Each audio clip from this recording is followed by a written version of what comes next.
Pronto, boa tarde a todos, obrigado por terem vindo. Vamos hoje ter uma conferência dedicada ao edifício, de acordo com o projeto que tinha sido feito para comemorar os 70 anos da faculdade. Portanto, começámos o ano passado com o Dia da Faculdade, em setembro tivemos uma conferência sobre a gestão e os gestores, depois em dezembro, início de dezembro, tivemos uma conferência sobre a interdisciplinariedade, também uma característica da faculdade. Hoje temos uma conferência sobre o edifício, porque também faz 50 anos este ano, e as comemorações terminarão em maio com o Dia da FEP e, portanto, mais uma conferência que nós queremos seminal. Pelo meio, houve outras atividades, como, por exemplo, há pouco tempo, uma iniciativa da Associação de Estudantes e outras atividades mais não tão emblemáticas, digamos assim. Na conferência de hoje, portanto, dedicada ao edifício, como nós sabemos, o nosso edifício é muito bonito, é um edifício de interesse público. Neste edifício já foi criado muito conhecimento e também isso deve ser valorizado.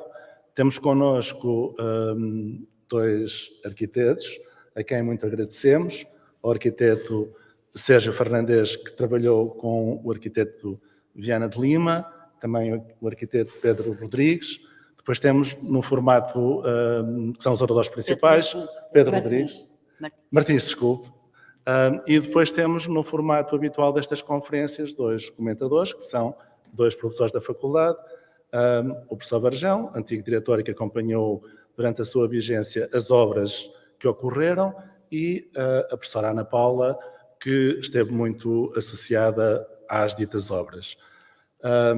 Pronto, e é isto. E eu passo a palavra agora à professora Graça, que foi, dentro da comissão que está a organizar este ciclo de conferências, a pessoa que esteve mais na organização desta conferência, para apresentar os nossos oradores e dizer o que lhe vai na alma também.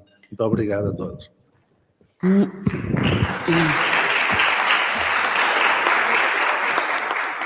Muito bem, muito obrigada a todos. Eu gostava só de fazer um agradecimento aos nossos distintos convidados e aos nossos distintos participantes, referindo que o professor Sérgio Fernandes é uma pessoa que conhece bem o arquiteto Viana de Lima, que projetou este edifício, esteve no projeto e, portanto, será um contributo que pensamos ser muito interessante no domínio desta parte artística, arquitetónica do edifício.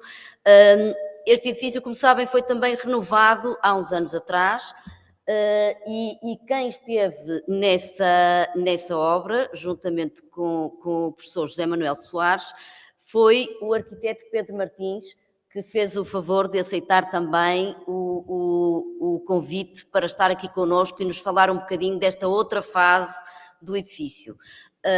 E, portanto, isto será uma conversa à volta da arquitetura, Viana de Lima, edifício, o que lhes for na alma, e espero que gostem. Tenho a certeza que será muito interessante. Muito obrigada a todos.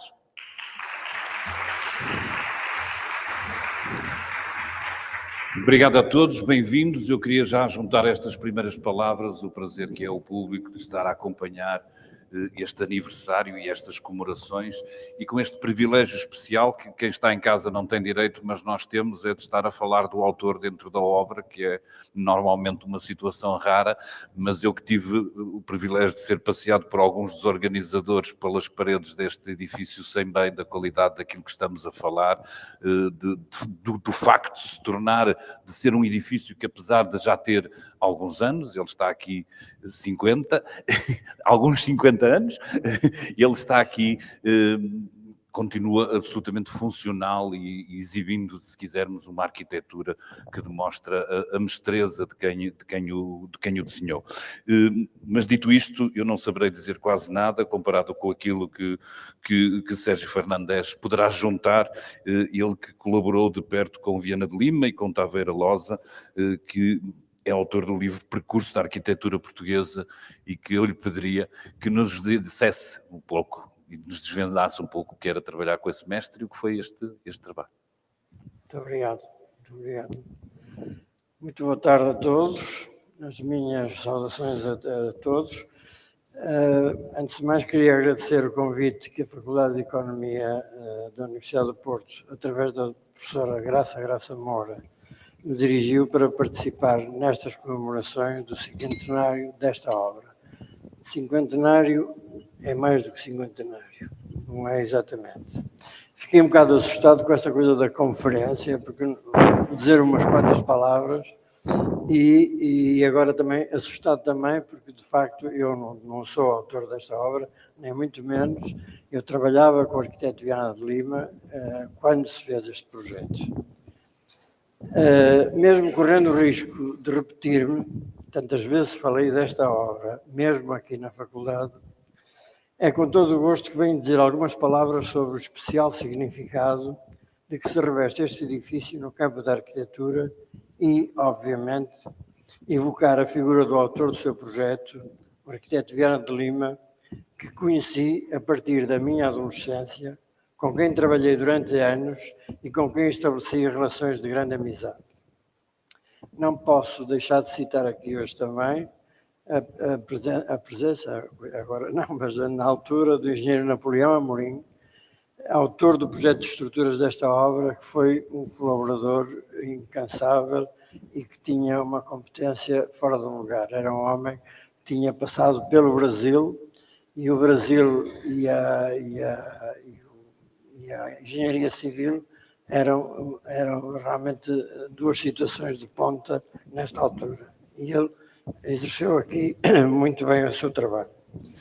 Embora não tenha acompanhado a construção deste edifício, tenho um apreço muito especial pela sua altíssima qualidade, pela ligação de amizade pessoal citada e ainda porque foi a mim que coube realizar todos os desenhos do projeto de execução, desenhos que fazem parte do acervo legado à Faculdade de Arquitetura. Sem querer fazer o seu vastíssimo e importante currículo, aponto apenas alguns dados. Viana de Lima nasce em Esposende em 1913 e falece no Porto, cidade onde viveu, em 91. Iniciou a sua atividade profissional ao serviço da Direção-Geral dos Edifícios e Monumentos Nacionais, que era uma espécie de uma escola, outra para além da Escola de Belas Artes. Lecionou nos cursos de Arquitetura da Escola Superior de Belas Artes do Porto e de Lisboa. Foi membro dos Congressos Internacionais de Arquitetura Moderna, consultor da Unesco e autor, entre muitos outros, dos projetos para a célebre Casa do Honório de Lima, não sei se há aqui alguém que a tenha conhecido, 1939, peça seminal da arquitetura contemporânea portuguesa, entretanto demolida mesmo contra os protestos da classe dos arquitetos. Fez outros projetos importantes, como por exemplo o do Hospital de Bragança em 1957, com Oscar Niemeyer fez o Casino Hotel do Funchal em 68 e fez, eu vou chamar a atenção nisto, a sua própria casa de férias nas Marinhas, em Esposende, 1953, verdadeira joia da arquitetura que passa a publicidade, pode, e eu diria deve, visitar-se, basta para isso pedir uma marcação na Câmara Municipal de Esposende. É uma peça, é uma casinha muito pequena, mas é uma peça notável da arquitetura. Aliás, creio que é a única habitação que está classificada pelo Docomomo em Portugal. O Docomomo é uma entidade que classifica arquiteturas excepcionais e essa está classificada. Realmente é visitável, aconselho a ir aqui pertinho, é no instante. O projeto, com mais de meio século, não tem 50 anos, tem mais, começou a ganhar forma no início dos anos 60. Trata-se de um dos marcos mais relevantes da nossa arquitetura, designadamente no campo dos equipamentos de iniciativa estatal.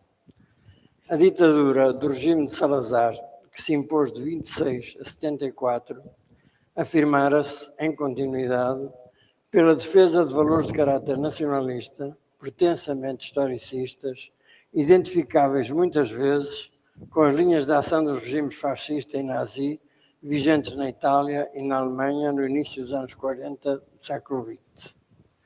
Em sintonia com o apoio encapotado do regime aos países do eixo na Segunda Guerra, aquela opção traduzia-se no campo da arquitetura de Estado nas mais evidentes manifestações de monumentalidade, como foram a Exposição do Mundo Português em 1940, o Estádio Nacional, do arquiteto Jacobetti Rosa, ou a Cidade Universitária de Coimbra, concebida também na mesma data pelo arquiteto Continelli Telmo e concluída em 43 pelo arquiteto Cristino da Silva. Suponho que saberão que a cidade Universitária de Coimbra, que é aquela coisa pesadona que está no alto de Coimbra, destruiu praticamente toda a cidade histórica de Coimbra, nesta altura. Mas era preciso fazer grande e visível. O desígnio estatal estará claramente expresso, em 1941, na organização oficial em Lisboa da Exposição da Arquitetura do Terceiro Reich, Moderna Arquitetura Alemã, evento que conta com a presença do arquiteto Albert Speer, inspetor-geral de urbanismo de Berlim e autor das obras mais relevantes do governo de então. É uma figura conhecida que passou por Portugal e, inclusivamente, tem propriedades aqui, ou melhor, não tem, já morreu, mas tinha propriedades aqui em Portugal. Contra estas diretivas e na defesa da implementação de uma arquitetura que desse resposta às novas exigências sociais, a novas exigências de funcionalidade e que correspondesse ao uso de novas técnicas e novos materiais, pautada pelos valores da modernidade, ia lutando uma nova geração de arquitetos cuja ação se vê então quase só limitada a intervenções de âmbito privado. Uma das figuras com maior protagonismo nessa luta será Viana de Lima, que inicia a partir de 61 o projeto desta faculdade. 61. O fim da guerra, com a vitória dos aliados, já parei as folhas, não, exato, com a vitória dos aliados e a pressão exercida por alguns dos mais importantes setores produtivos do país, conduziram àquilo que viria a ser um lento recuo das diretivas orientadoras da política do Estado Novo.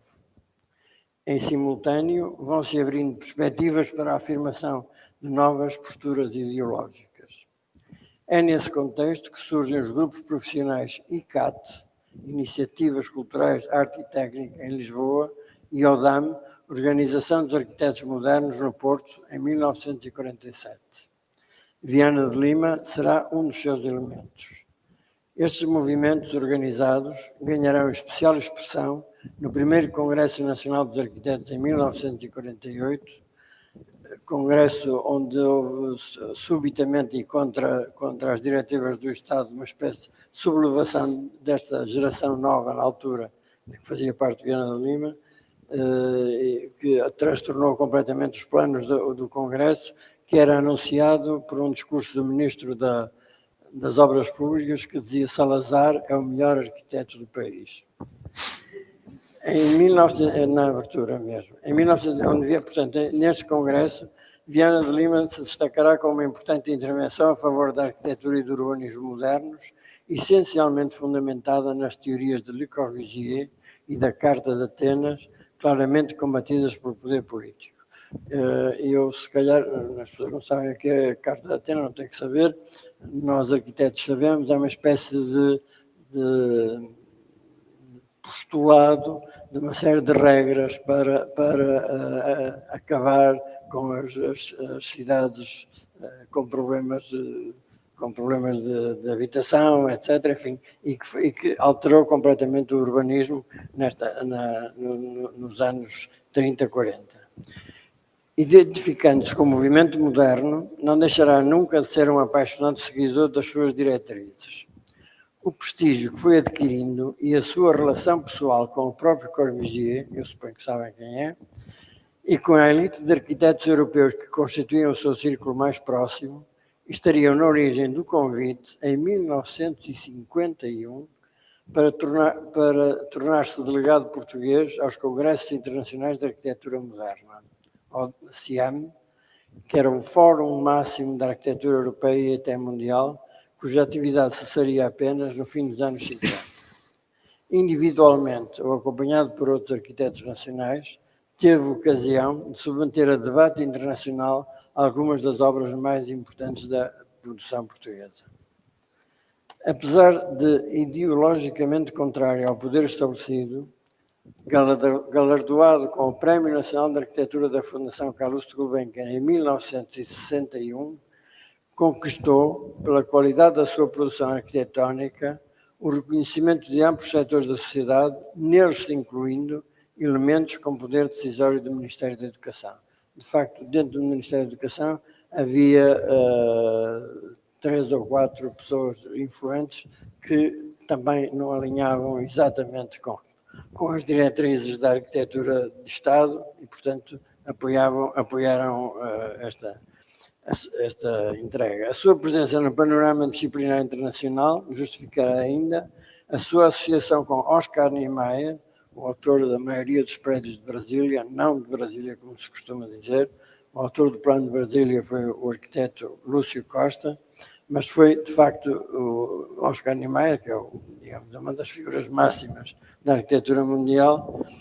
Portanto, foi nomeado com Oscar Niemeyer em diversos trabalhos e a sua nomeação foi nomeado para a Unesco como consultor para intervenções em locais de especial interesse histórico e patrimonial, designadamente no Brasil. Os reflexos do movimento moderno, correntemente assimilados na Europa do pós-guerra, acusavam já algumas cambiantes aos seus postulados mais ortodoxos. À pureza da linguagem arquitetónica dos anos 20 e 30, seguiam-se as experiências que deles se afastavam, aparecendo retratadas em obras como as do Bloco de Marselha, de Le Corbusier, 1946, ou as da Escola de Unstanton, de Allison e Peter Smithson, de 1949, esta última dando origem à corrente apelidada de brutalista. Brutalista em correspondência ao emprego de materiais de construção na sua expressão mais direta e também na clareza da sua concepção. O betão, por exemplo, que já se usava desde há muito antes, era sempre revestido com outra coisa qualquer, nunca aparecia na sua expressão direta. Não foi fácil, por parte das entidades oficiais da época, a aceitação da ou das propostas de projeto de Viana de Lima para este edifício. Uma primeira solução, com certo grau de desenvolvimento formal, apresentada previamente, foi liminarmente recusada por organizar a faculdade num edifício de baixa altura, do qual emergia uma expressiva torre com 12 pisos, constituindo um poderoso marco de referência no contexto vazio, então, de edificações e predominantemente horizontal. Portanto, a ideia eu assisti a algumas dessas discussões, era um edifício muito baixinho e era uma torre que marcava aqui este ponto.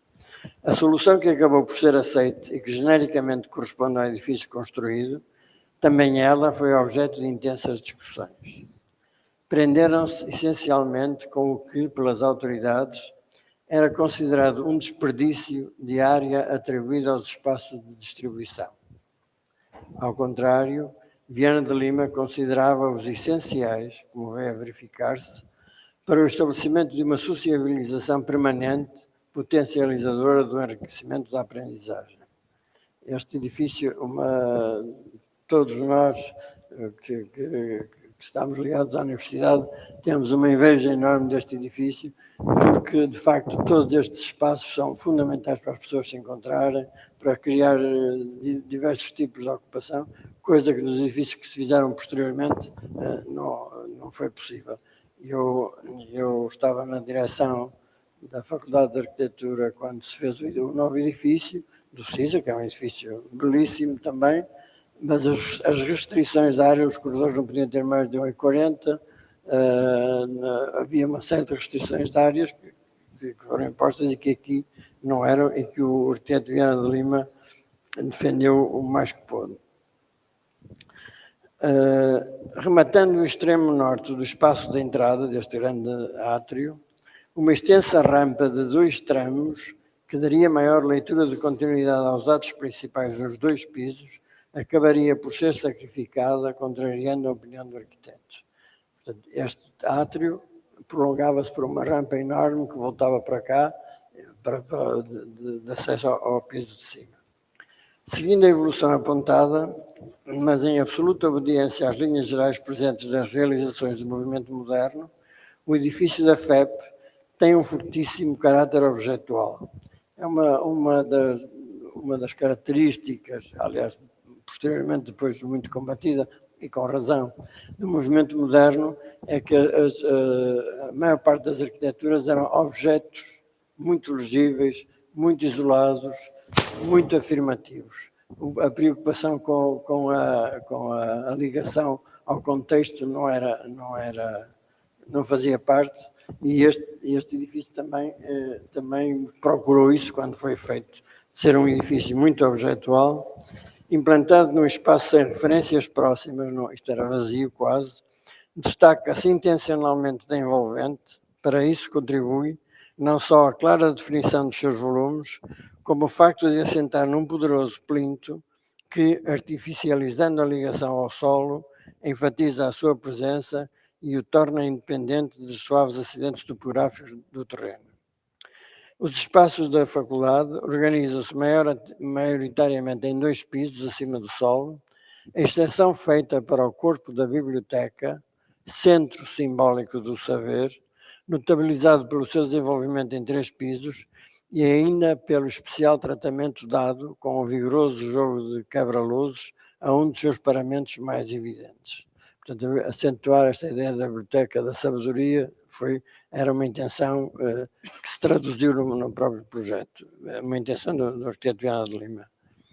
A lógica conferida a todo o edifício por uma apropriada modulação é clarificada desde o exterior pelo desenho do pavimento do plinto referido. A massa construída organiza-se em volumes claros, definidos por contrastes entre densos paramentos opacos e amplas superfícies envidraçadas.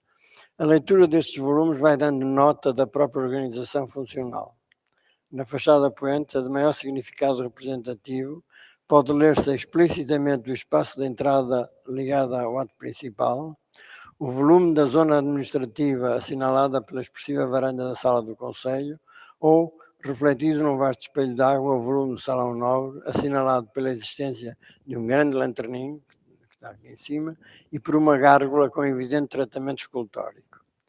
Uma escultura, fortíssimo elemento vertical da autoria de José Rodrigues, contribui para a marcação da entrada, constituindo-se como âncora que fixa ainda mais fortemente o edifício à base de suporte. Eu aqui não resisto a contar uma anedota, porque é verdade, mas tem alguma graça. Eu não achei graça nenhuma na altura.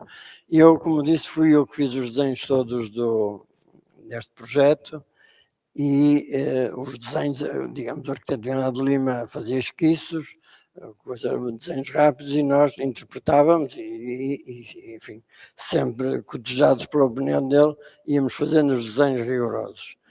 E este marco, esta escultura, este elemento escultórico que está ali à entrada, esteve sempre desde o início, e eu tive que desenhar. E desenhei um que eu achava muitíssimo mais bonito que este do Zé Rodrigues. Achava e acho, continuo a achar, mas o arquiteto Viana de Lima tinha-se comprometido com o Zé Rodrigues e depois não teve outro remédio senão ficar com este. Se alguma vez tiverem a ocasião de ver os desenhos, constatarão que eu tenho razão. Os espaços interiores organizam-se essencialmente em função de 2 eixos principais. Um que liga as 2 entradas e o outro, perpendicular, que se desenvolve ao longo do ato principal, ligando o Salão Nobre no extremo e o acesso ao piso superior noutro, por uma ampla escadaria que veio substituir a rampa projetada na primeira versão do projeto construído. Apoiados neste átrio, elemento essencial da estrutura de todo o esquema organizativo, localizam-se, para além do citado Salão Nobre, a zona administrativa e vários anfiteatros. Os corpos das aulas, implantados com alguma autonomia, são servidos por generosos espaços de circulação que, invocando a tradição claustral que durante séculos caracterizou o esquema organizativo dos edifícios ligados ao ensino, se abrem para os pátios ao ar livre que eles próprios conformam. A linha arquitetónica que define plástica e construtivamente esta obra, sem se afastar dos conceitos que estão na base do movimento moderno, pode facilmente filiar-se na sua versão brutalista. De facto, a predominância do uso de materiais em bruto, como o betão, sem recurso a quaisquer revestimentos, o prolongamento que é dado aos elementos estruturais, o protagonismo que é dado aos elementos estruturais, designadamente nos atos, lê-se muito bem, na configuração dos diversos espaços, ou até a expressividade quase agressiva conferida às caixarias metálicas exteriores e ao tratamento das madeiras, justificam uma tal filiação. O facto de constituir-se como obra pioneira da modernidade, numa encomenda de Estado durante a ditadura, a importância de que se reveste por tratar-se de um edifício ligado às atividades de índole cultural e, sobretudo, a sua excepcional qualidade arquitetónica, justificam que nela continue a exercer-se, como tem vindo a ser feito, o mais rigoroso e continuado trabalho de monitorização e manutenção. Este esforço foi cabalmente cumprido na intervenção recentemente realizada, com a colaboração do Centro de Estudos da Faculdade de Arquitetura e dos arquitetos José Manuel Soares, professor da Faculdade, e Pedro Martins. A este último caberá fazer algumas considerações sobre as obras efetuadas. Muito obrigado.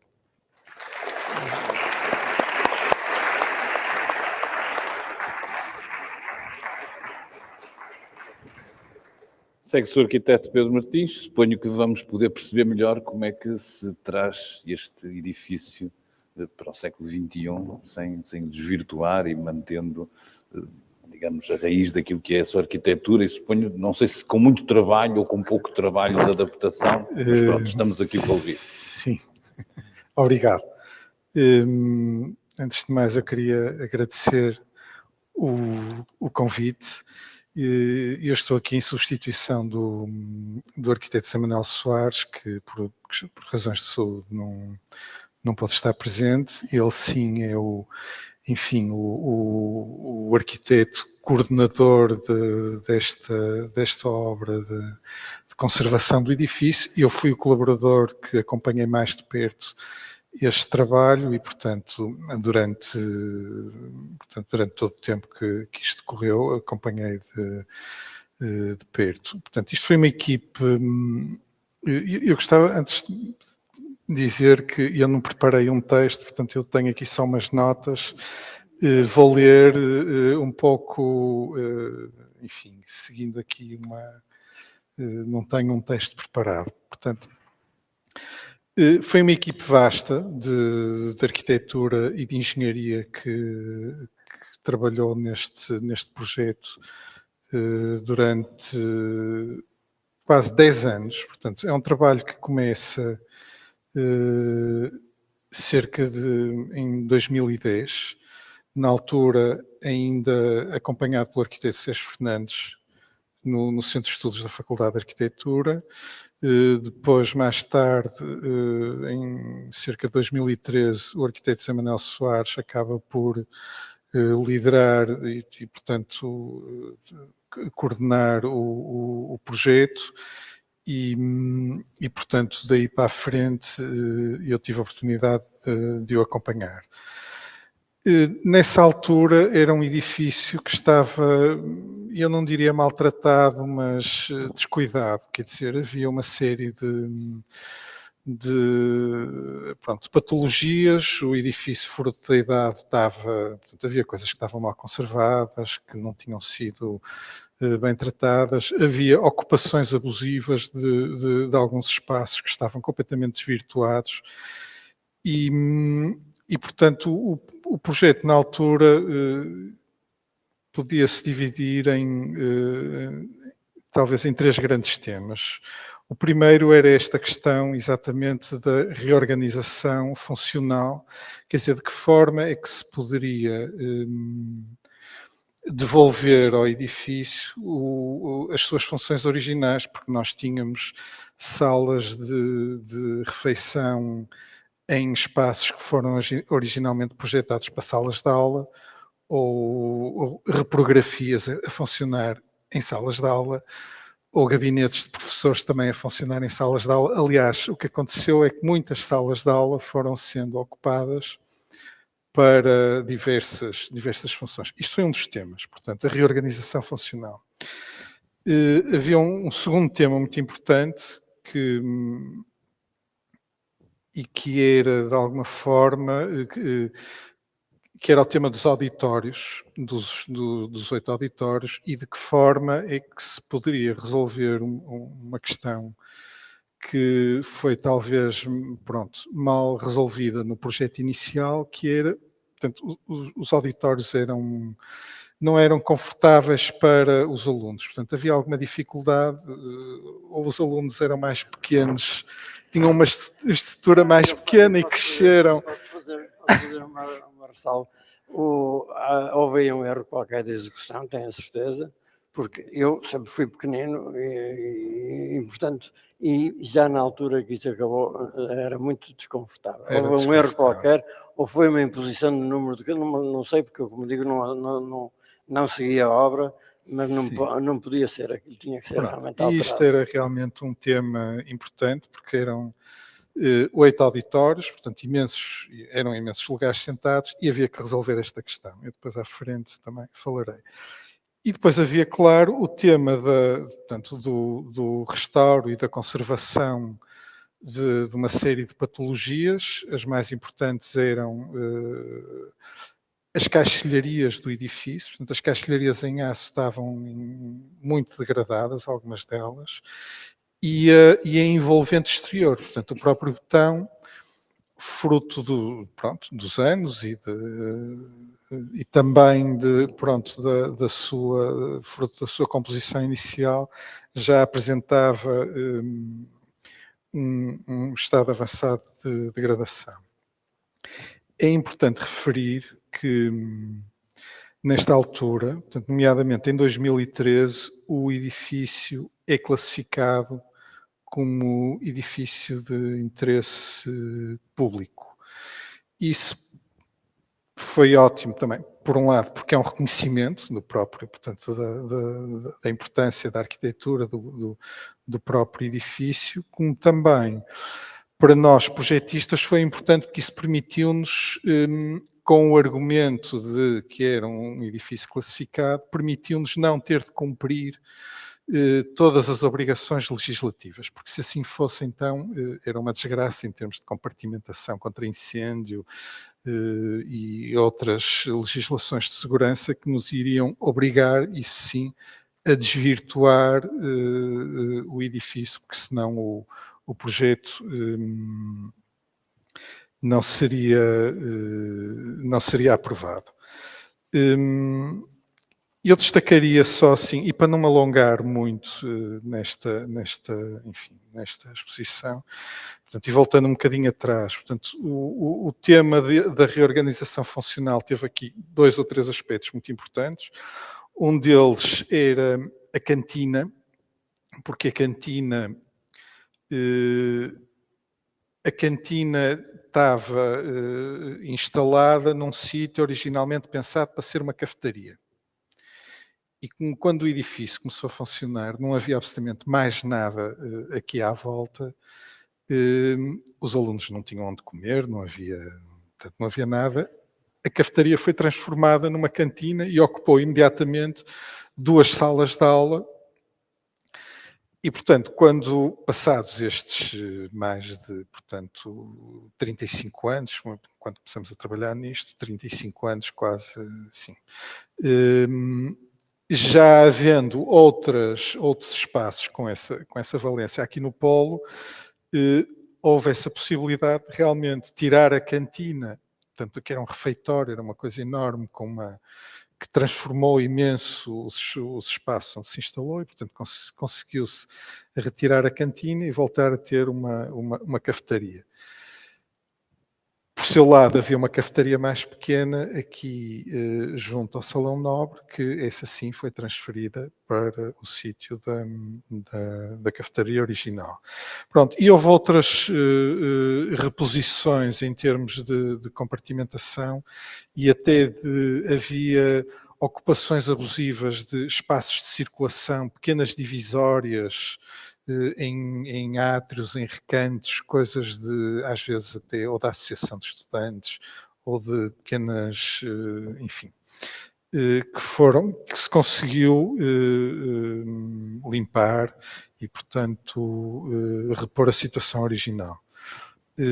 Outra coisa também importante foi a Casa do Guarda, que, enfim, já não havia um guarda e foi possível reorganizar a Casa do Guarda, e atualmente funciona lá um espaço para os funcionários, com uma pequena copa.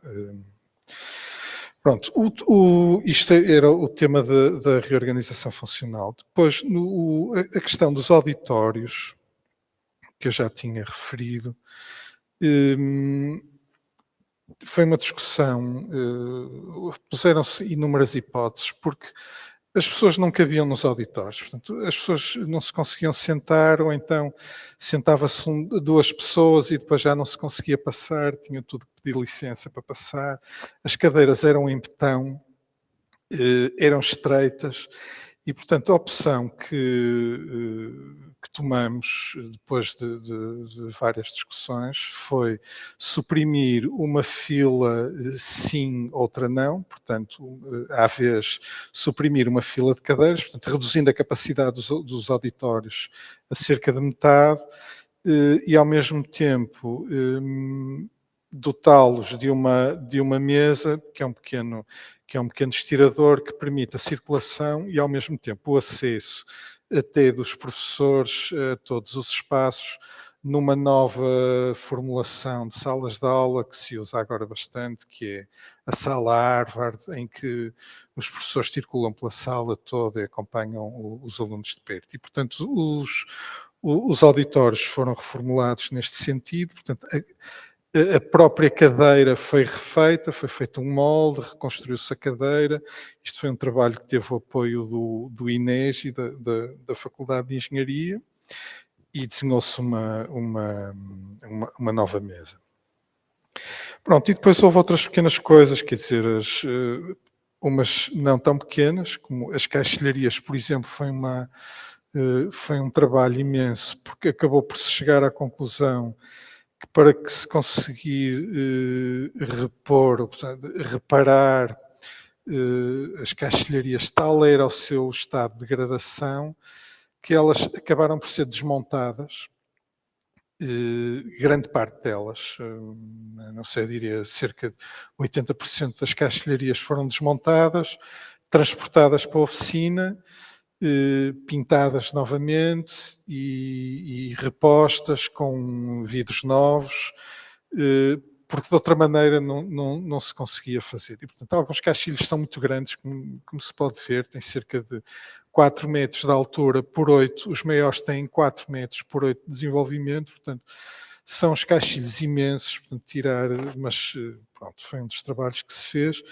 Houve a conservação das fachadas, o betão estava em muitas partes, o ferro estava à vista, com corrosão, portanto, tratou-se as fachadas, reconstruíram-se as instalações sanitárias que tinham sido transformadas, portanto, a dada altura, não sei exatamente quando, mas nos anos 90, ou no final dos anos 90, foram demolidas os sanitários originais e foram modernizados, portanto, e nós entendemos na altura que deveríamos repor a situação original e, portanto, pegou-se nos desenhos do Viana de Lima, na pormenorização, e reconstruíram-se as casas de banho, e portanto estão feitas praticamente como na situação original.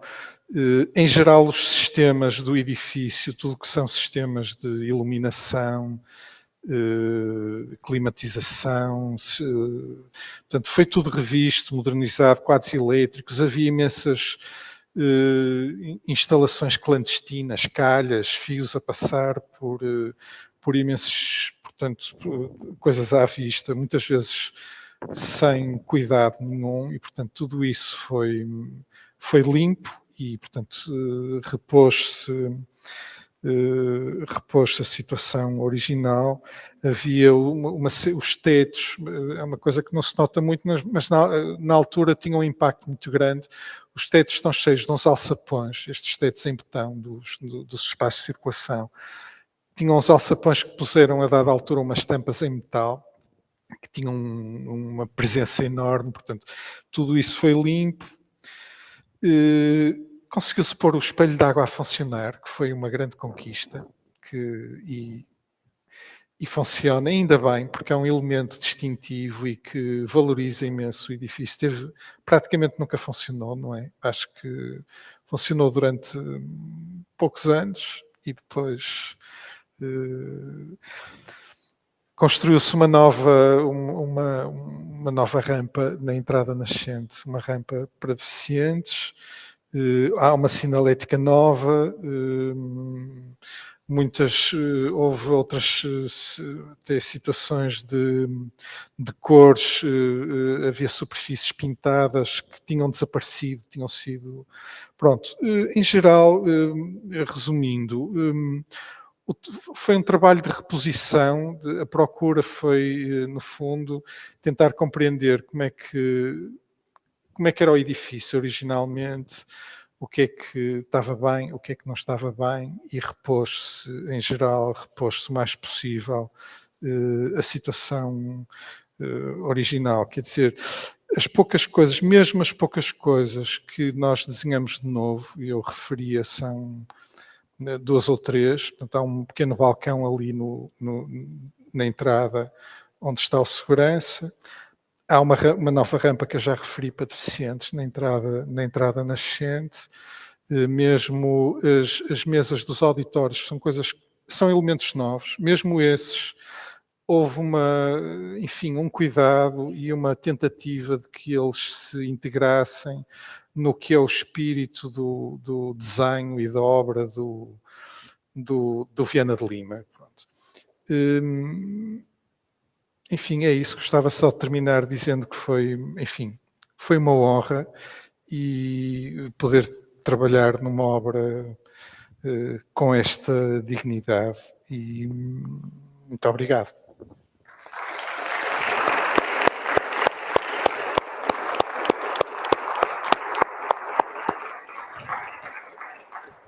Escutado este enorme caderno de encargos, eu se calhar pedia à doutora Ana Paula Delgado que prosseguisse no seu comentário e nos desse também aqui alguma. Obrigada, desde logo, pelo convite. Quem me conhece sabe que este edifício é uma das minhas paixões e o professor Varjão sabe isso muito bem, porque quando me convidou para integrar o Conselho Executivo, uma das coisas que eu lhe disse, tudo bem, mas eu quero as obras e as instalações. E, portanto, eu sempre estive ligada a este edifício. Eu entrei pela primeira vez neste edifício há 50 anos, e eu posso dizer hoje, olhando para trás, que entrei como um jovem utilizador, já como professora e não na qualidade de estudante, e o que mais me espantou no edifício não foi o ser um edifício moderno, mas ser um edifício inovador. E modernidade e inovação não é exatamente a mesma coisa.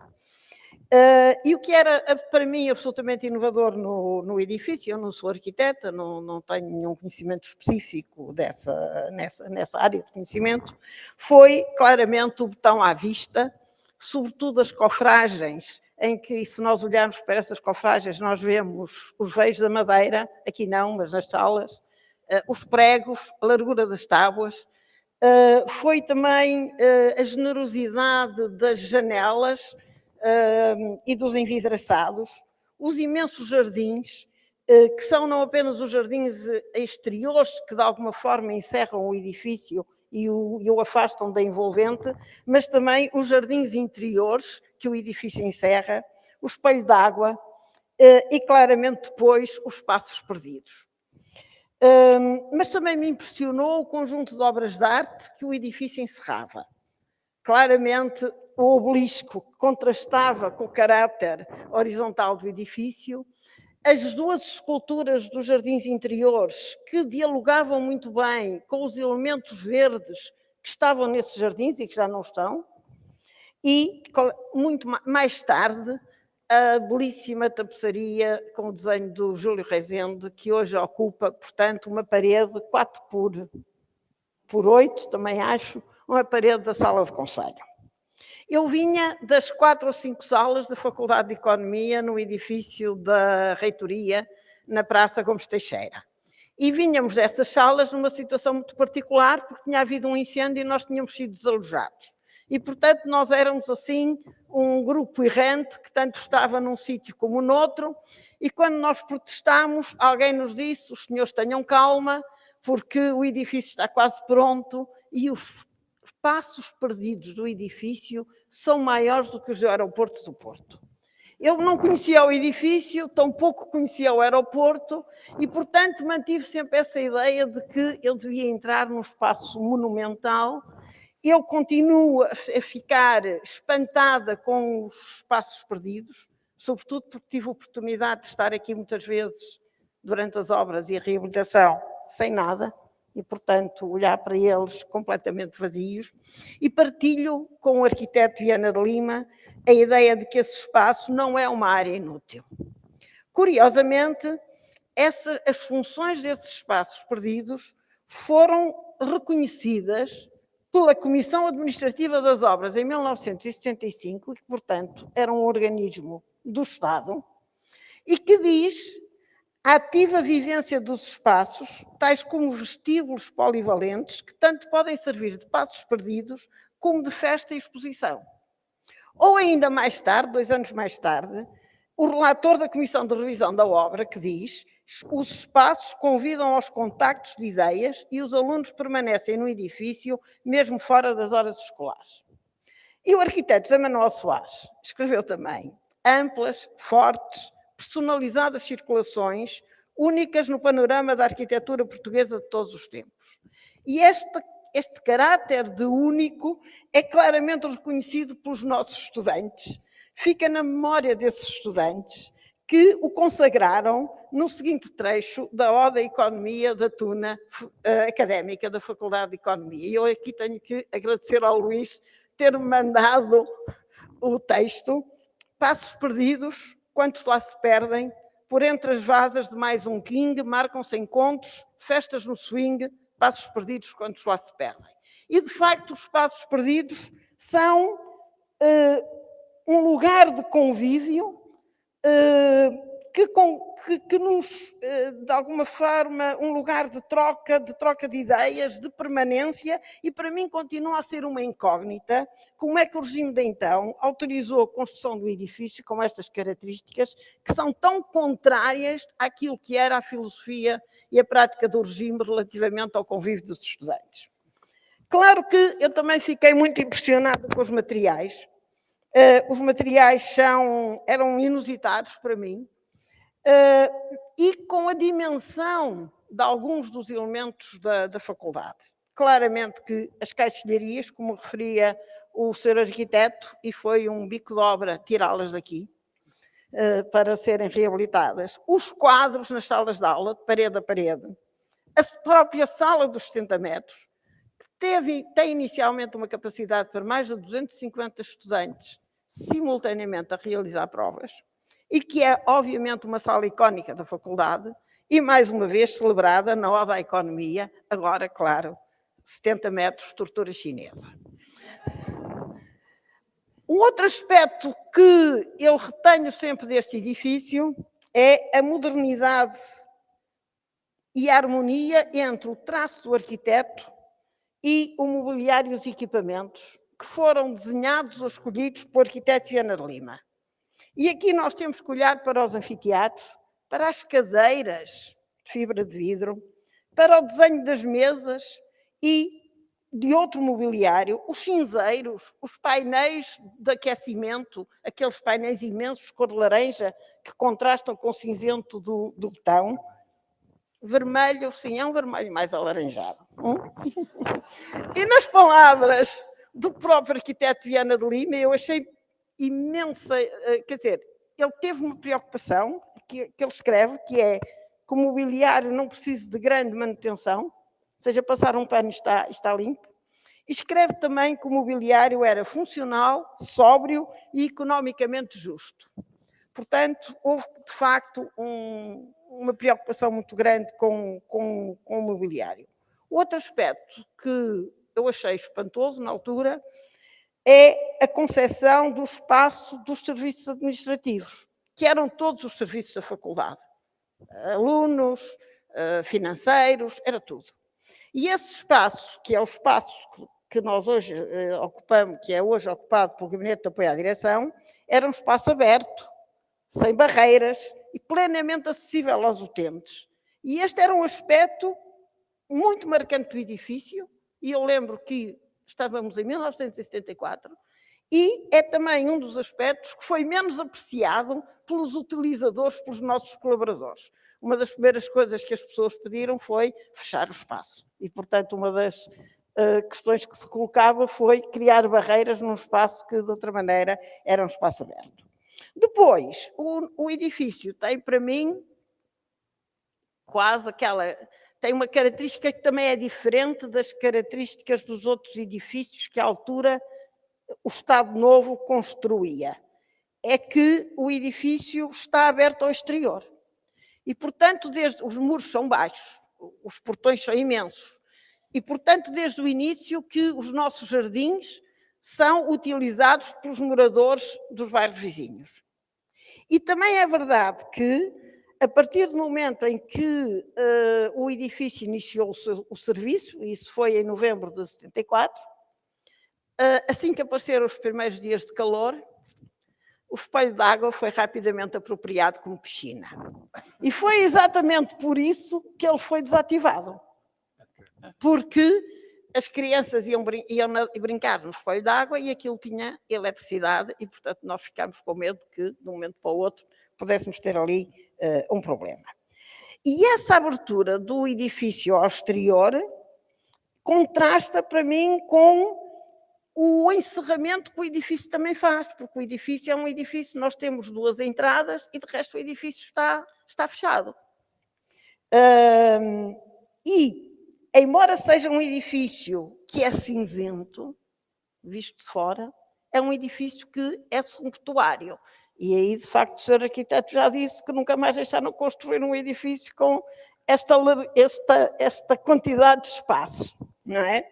E é um edifício que é sumptuário, mas que, ao mesmo tempo, é um edifício que é um edifício contido, que nos transmite uma sensação de solidez, de equilíbrio, de calma, e que nos convida a 2 coisas mais ou menos contraditórias, que é, por um lado, a reflexão, a introspeção, o isolamento, e, por outro lado, o trabalho colaborativo e o convívio. De resto, esse contraditório também aparece na luz. Há claramente aqueles jogos de claro e escuro ao longo de todos os corredores. Eu não vou falar das intervenções isoladas, o senhor arquiteto já se referiu a elas. Eu só gostava de referir que, de facto, algumas dessas intervenções resultaram de necessidade de modernização e de dotar o edifício de infraestruturas modernas. Outras tiveram a ver com questões de segurança, por exemplo, a substituição dos pavimentos que continham amianto, mas algumas que responderam a necessidades importantes, como era o caso da cantina, foram dos principais responsáveis pelo estado de degradação a que o edifício chegou, e não apenas pela alteração dos usos, porque a cantina ocupou não apenas a sala de cima e as salas de aula, mas ocupou também uma grande parte da zona técnica e impediu a faculdade, portanto, de ter acesso a essa zona técnica. O falar da reabilitação, e o Sr. Arquiteto falou, parece mais simples do que o que foi. Portanto, este processo, eu acho que já nos demos conta que o processo foi longo. O Sr. Arquiteto já falou de cerca de 10 anos. Quando o projeto estava praticamente terminado, rapidamente chegámos à conclusão de que não era possível fazer o projeto por partes. E essa era a primeira ideia, era intervir numa parte do edifício, a faculdade continuava a funcionar na outra parte. Não é possível, nem por questões de segurança, nem por forma como o ruído se transmite na faculdade. E, portanto, foi preciso arranjar outras instalações. E nós convidámos a equipe de arquitetos, rapidamente chegámos à conclusão que não era possível encontrar instalações aqui à volta e, portanto, desafiámos a equipe de arquitetos a criar instalações provisórias e, mais uma vez, usando os amplos espaços envolventes, foi possível construir aquela cidade de contentores que nos albergou durante cerca de ano e meio e que é talvez e que ficou mais ou menos pronta para nós utilizarmos em final de dezembro de 2017. E uma das coisas que eu mais me orgulho, há 2 ou 3 na vida, esta é uma delas, foi que nesta casa, as pessoas desta casa conseguiram esvaziar este edifício entre o dia 15 de dezembro de 2017 e o início de janeiro de 2018. Não se perdeu um único dia de aulas, não se perdeu um único dia de exames. É óbvio que depois continuámos a mudar, porque mudámos o que era essencial, mas foi possível trabalhar a equipe coordenadamente e garantir o funcionamento da escola a partir de janeiro, na tal cidade, no tal parque de contentores.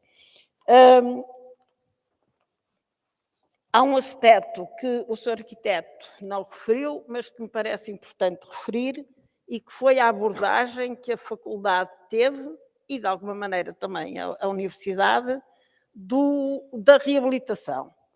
Foi, por um lado, tudo aquilo que o Sr. Arquiteto diz, que é repor o edifício, tanto quanto possível, nas suas condições iniciais, mas trazê-lo para as necessidades do século XXI. Mas a faculdade teve também uma preocupação de olhar o edifício, o mobiliário e os equipamentos como um todo. E, simultaneamente, o que nós fizemos foi restaurar o mobiliário, restaurar os equipamentos, restaurar a tapeçaria e em alguns casos, sempre tudo isto, portanto, é extraordinariamente complexo, quer do ponto de vista procedimental, como também é complexo porque estamos a falar de, muitas vezes, de peças, como as cadeiras em fibra de vidro, que foram construídas há 50 anos. E, portanto, muitas das respostas que nós tivemos, até para estes globos dos candeeiros, foi: já não se faz, já não se fabrica, não é possível. Se nós hoje andarmos pela faculdade, nós vemos que foi possível. E foi possível, mais uma vez, porque tivemos uma equipe de pessoas da faculdade, não apenas das instalações, que era eu e as pessoas que comigo trabalhavam, mas também das áreas financeiras e da contratação, e uma equipe, e da informática, aqui nesta parte não, a informática foi na mudança, não é? E uma equipe também da Universidade do Porto, Serviços Centrais da Universidade do Porto, que conseguiu, de facto, resolver os problemas associados. É claro que, se é difícil mudar, também não é fácil voltar outra vez para o edifício principal. E, mais uma vez, a mesma equipe, que inclui, obviamente, todas as pessoas dos diferentes serviços da faculdade que estavam envolvidos, e, em particular, pelas exigências da equipe de informática, mais uma vez, a mesma equipe teve que trazer, num tempo relativamente curto, tudo quanto era necessário ao funcionamento da faculdade, do parque de contentores, agora de volta para o edifício principal. E depois, com a faculdade a funcionar já, ainda tivemos que administrar a segunda empreitada, que era a empreitada relacionada com a cantina e a cafeteria e a reabilitação do espaço da cafeteria. Nisto tudo, há ainda um outro complicómetro, que foi o obelisco. Ou seja, a certa altura olhou-se para o obelisco e o obelisco ameaçava de alguma forma ruir, ou pelo menos algumas partes, alguns elementos. Podia-se ter aproveitado. Podia ser aproveitado. E, mais uma vez, se trata de um processo complexo que exigiu a colaboração dos representantes do escultor, do José Rodrigues, da Direção-Geral do Património Cultural, dos arquitetos responsáveis pela reabilitação, da Faculdade de Engenharia, dos Serviços Centrais da Universidade do Porto e da Faculdade. E aquilo que era para todos nós, e sobretudo para os especialistas, porque eu disse não percebo nada, eu só sabia, olha, aquela coisa lá em cima está a cair, não é?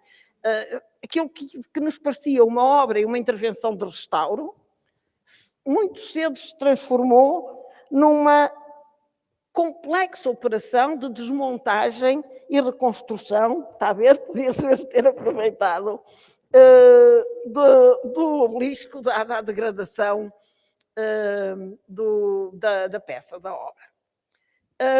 Eu não resisto, e agora está ali, ok, de fazer um pequeno comentário sobre o futuro. Qualquer processo de conservação e manutenção de edifícios, e em particular de edifícios classificados, como é este, impõe que se defina um plano de conservação e manutenção. E a FEP patrocinou a elaboração desse documento,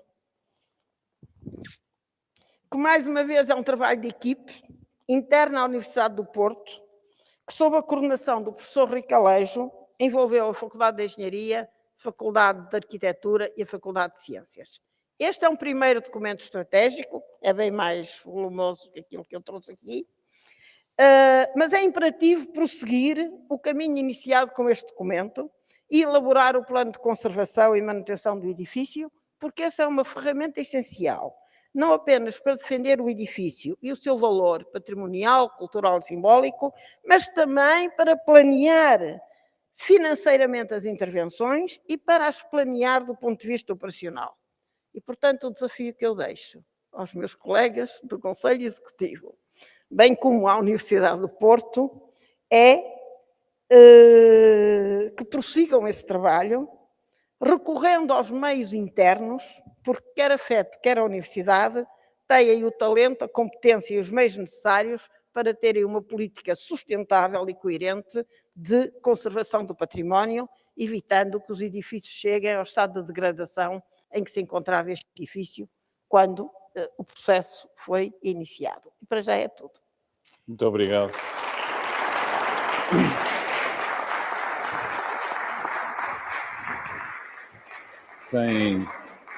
Sem desfazer os outros, percebemos bem que há aqui quem tenha mesmo uma paixão louca por este edifício.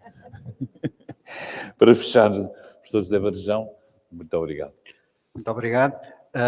Eu, em primeiro lugar, evidentemente, quero agradecer o convite à Comissão Organizadora para estar aqui hoje. Não fica muito para eu dizer, portanto, vou tentar não ocupar muito tempo, embora queira apenas sublinhar o que disseram os intervenientes anteriores nas várias dimensões deste tema, porque o professor Sérgio Fernandes falou do projeto inicial e do edifício conforme ele foi concebido, o arquiteto Pedro Martins falou da obra de reabilitação e dos desafios que fomos enfrentando, e a Ana Paula, depois, a perspectiva do utilizador, não fica muito mais para eu dizer.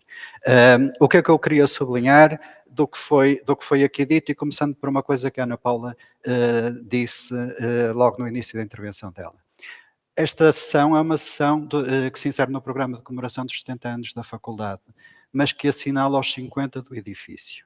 Há, portanto, 20 anos em que a faculdade teve outra morada, e eu acho que é muito importante que nós não nos esqueçamos disso. Isso não é desvalorizado de maneira nenhuma este edifício, mas é muito importante que a própria universidade se lembre que aquilo que nós nos habituamos a pensar, os mais velhos como eu, que é a Faculdade de Ciências, e os mais novos, que é a Reitoria, já foi a casa de muitas outras casas da Universidade do Porto, e isso só valorizou esse edifício e recorda-nos a nossa história. Há várias gerações de estudantes da faculdade, estão aqui alguns, em que a Faculdade de Economia para eles foi a atual reitoria da Universidade do Porto. Depois, porque para fazer a ligação ao tema de hoje, conforme a Ana Paula disse, houve alunos que vieram do último andar, de uma parte do último andar do edifício que é atualmente a reitoria, para este edifício.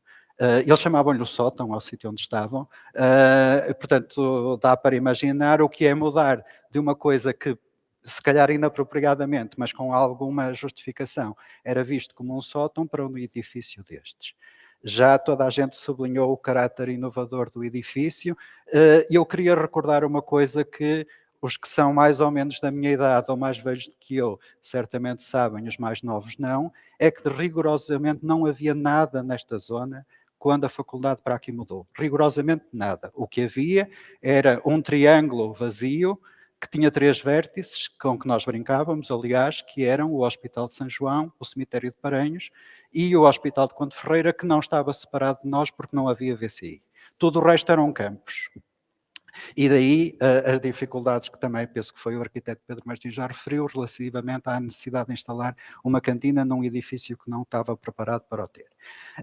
Isto dá um bocadinho a dimensão da mudança, porque por um lado é uma mudança muito positiva de instalações claramente deficientes e inapropriadas para a dimensão da faculdade, e nós podemos interrogar o que seria se a faculdade tivesse permanecido onde estava, num período em que, por força das transformações sociais e políticas, o número de estudantes no ensino superior aumentou muito para além do que este edifício, para o que este edifício foi planeado, mas o que também é mudar do centro da cidade, onde tudo se passava naquela altura, para a quinta, digamos assim. E, portanto, isto para começar a compor uma linha de exposição que eu queria continuar noutros domínios, que é, e eu vi numa das notícias relacionadas com esta sessão, uma referência a críticas que na altura já teriam sido feitas a este edifício. Eu acho que nós precisamos, e portanto um bocadinho na linha do que a Ana Paula estava a fazer agora no fim da intervenção dela, a deixar uma mensagem para o futuro, eu acho que nós precisamos nos habituar a distinguir o que é a apreciação que fazemos do edifício do que é a apreciação que fazemos das instalações da faculdade, que são coisas diferentes. E nessa altura, como agora, a maior parte das críticas que se faziam ao edifício não eram ao edifício, eram às instalações. Como atualmente eu penso que as limitações que nós todos reconhecemos ao edifício, falta de espaço para acomodar aulas para mais de 3.000 alunos, não tem que ver com as deficiências deste edifício, tem que ver com o facto de não se ter construído outro entretanto. Isto para tentar desencorajar algumas leituras mais apressadas, que já foram seguidas, já foram feitas no passado, com resultados que também já foram aqui devidamente assinalados pelo arquiteto Pedro Martins, que é de intervenções ad hoc, que não só não resolveram nenhum problema, como criaram uma série de outros. E, portanto, dizer que reconhecer a insuficiência destas instalações não é reconhecer a insuficiência deste edifício, e a solução tem que ser procurada num novo edifício, não em alterações que de facto são mutilações do edifício que nós temos. E eu acho que isto que era uma mensagem importante que eu gostava de deixar, porque nós todos sabemos que se foram dividindo salas, porque começou a haver novas atividades na faculdade, seja de serviços, seja de ensino, seja até de investigação, e evidentemente que os espaços eram necessários, mas não é essa a solução. E essas soluções que parecem expeditas e que, em alguns lados, eu e o professor Sérgio Fernandes e o arquiteto Pedro Martins já estivemos aqui numa sessão que deu origem, associada ao lançamento de um pequeno livro que dizia, a propósito de qualquer coisa, "It's the economy stupid". Muitas vezes essas coisas são atribuídas à economia, quando a economia não diz nada disso, como nós todos sabemos, pelo menos aqui na faculdade. E, portanto, esta primeira dimensão, que é, por exemplo, os meus colegas de curso e as pessoas da minha geração dividem sempre, há uns que gostam muito do edifício, eu sou um desses, pelas razões que já foram aqui apresentadas, mas há outros que dizem que aquilo é muito escuro. Esquecem-se que o que é escuro não é o edifício, o que é escuro é que o sistema de iluminação não funcionava. E, portanto, quando não há iluminação, tudo é escuro, por muito claras que estejam pintadas as paredes. E, portanto, há algumas das deficiências que têm que ver com isso. Há duas coisas que de facto tinham que ver com o próprio projeto inicial, mas mais no mobiliário do que propriamente no edifício. Já toda a gente falou dos anfiteatros, e o professor Sérgio Fernandes também já disse que houve ali qualquer coisa que não correu conforme o planeado, e eu acrescento as cadeiras, que todos nós sabemos que são um perigo, porque viram com muita facilidade, apesar de serem muito bonitas. Pronto, mas mais uma vez deixar claro que há problemas de instalações que não são problemas de edifício, e não devíamos misturar as duas coisas para não procurar soluções erradas para o problema que existe. Depois eu queria referir-me, não vou entrar, havia muito para dizer, mas a mim só me pedem um comentário, eu não vou entrar por aí, não vou entrar em pormenores relativamente ao processo portanto, à elaboração do projeto, à conclusão do projeto. Eu, quando tomei posse como diretor da faculdade, o projeto já estava no essencial feito, embora não impasse. Depois foi preciso tomar ali algumas outras decisões e, sobretudo, procurar formas de o lançar. E, portanto, eu só me vou referir ao que aconteceu a partir daí, muito brevemente, para atribuir os méritos a quem eu acho que os deve ter, e acho que a faculdade deve conhecer a quem deve este processo de recuperação. E eu vou separar em dois níveis: o nível da decisão e o nível depois da execução. Ao nível da decisão, e portanto, começando em 2015, não indo atrás, e para não ser injusto e me esquecer de pessoas que eu eventualmente nem sei que participaram, é muito importante reconhecer que esta obra só foi possível por causa do empenho da universidade. E o empenho da universidade quer dizer o empenho da equipa que dirigia a universidade na altura, era reitor o professor Sebastião Feio de Azevedo, e, muito em particular, o vice-reitor Rui Ramos, a quem eu acho que a faculdade muito ficou a dever, sempre se empenhou muito neste processo e é responsável por ele ter avançado, em grande parte, evidentemente, pois há a questão financeira a que nós não somos insensíveis. E depois, na Faculdade de Arquitetura, o diretor da altura, o professor Carlos Guimarães, e o vice-diretor, o professor João Pedro Xavier, que é o atual diretor.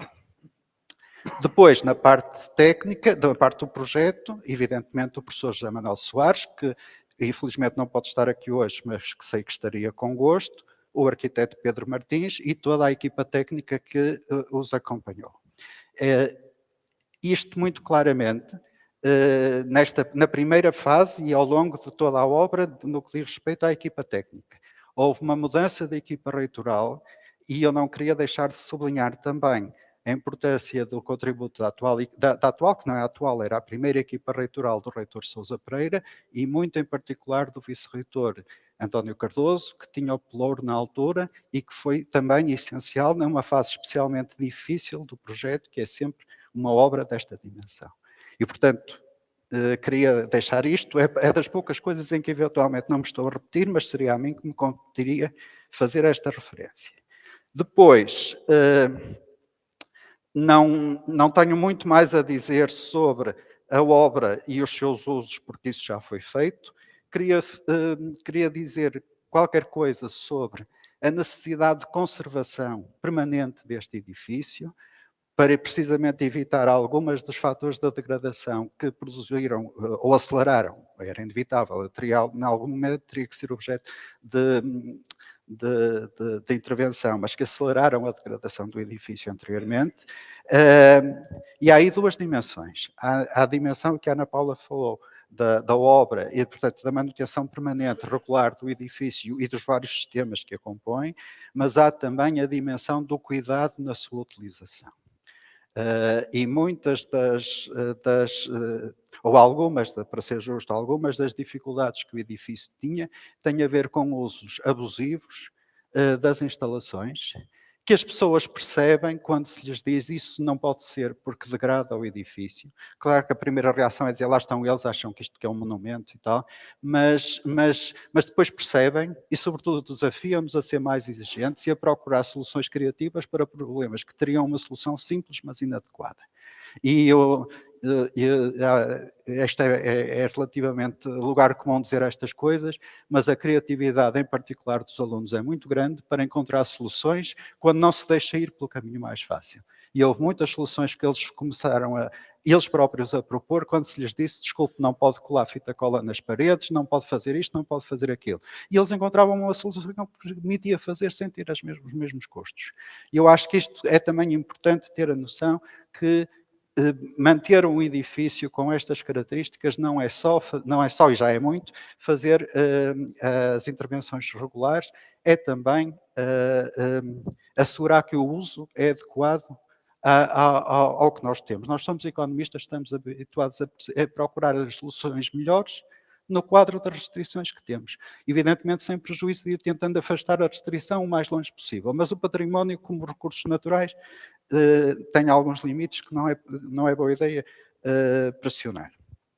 Nos agradecimentos, eu faço sempre isto, nos agradecimentos, não são agradecimentos, são reconhecimentos, que eu tentei fazer há pouco, esqueci-me também de uma dimensão importante, que é esta obra, no que diz respeito também aos recursos que a tornaram possível, não teria sido possível se os 13 diretores das outras faculdades não tivessem reconhecido a necessidade de intervenção e concordado com a mobilização dos fundos que foi necessário fazer e que eram substanciais para este efeito. Também já foi aqui referido que o próprio arquiteto Viana de Lima, ao propor estas áreas de circulação generosas, tinha um propósito muito particular. Eu também queria sublinhar isso, porque de facto a solução que ele encontrou, ou que intuiu, ou que foi capaz de prever, vai completamente ao encontro daquilo que hoje se considera ainda uma das características essenciais de uma escola na área da economia ou da gestão. Eu estive há 6 ou 7 anos numa sessão, primeiro acaso, em que foi apresentada um edifício novo numa escola de gestão na Austrália, também de um arquiteto internacionalmente muito reconhecido, e a apresentação foi muito engraçada, porque a apresentação não foi na Austrália, a escola que era na Austrália. A apresentação foi muito engraçada, porque foi-nos apresentada uma lista de requisitos que uma escola na área da gestão devia ter. Eu estava a assistir e estava a ver quantos é que a Faculdade de Economia preenchia-os quase todos. E um deles tinha a ver com estes espaços que precisamente permitiam aquilo que em 1970 e qualquer coisa, antes de 4 e mesmo logo a seguir, não era reconhecido como sendo uma necessidade dos métodos de ensino e aprendizagem nestas áreas, nomeadamente esse trabalho colaborativo e muito informal que estas áreas generosas de circulação permitem, mas que este edifício teve e que hoje são consideradas essenciais nas escolas desta área. E depois, já disse, se não por estas palavras, por outras, que a responsabilidade social e o reconhecimento do impacto ou da preocupação de causar um impacto social positivo que as universidades devem ter é cada vez mais claro, ninguém já discute isso. Preservar um edifício destes e garantir que ele continue em condições de uso é evidentemente uma das responsabilidades, porque a responsabilidade social também tem uma dimensão patrimonial, não é só ambiental ou social, e às vezes nós esquecemos disso, mas eu também acho que a universidade tem a responsabilidade de cuidar do património intelectual que acumulou ao longo da sua existência, que já vai longa. E por isso eu acho que a universidade, penso que a Faculdade de Arquitetura, não se importará que eu diga que a Faculdade de Arquitetura, mas neste caso também a Faculdade de Economia tem, de valorizar, recordando o legado do arquiteto Viana de Lima. Foi aqui dito, e é mais ou menos conhecido, pelo menos das pessoas mais próximas do tema, a relevância da sua obra construída, ou por construir, mas enfim, ou destruída, também conforme foi aqui referido. O arquiteto Viana de Lima teve uma intervenção e um papel fundamentais em áreas como o urbanismo, a preservação dos centros históricos e a preservação do património cultural. Ele foi, aliás, o presidente da comissão instaladora do que veio a ser a primeira versão da agora extinta Direção-Geral do Património Cultural, mas dividida em duas coisas, sem pretender desvalorizar nenhuma das duas, pelo contrário, uma das quais, precisamente dedicada ao património cultural, ficou sediada no Porto, e eu acho que nós temos a obrigação de contribuir para a perpetuação deste legado e a sua valorização, juntamente com a Faculdade de Arquitetura e a própria Universidade. Era isto, muito obrigado. Obrigado, nós.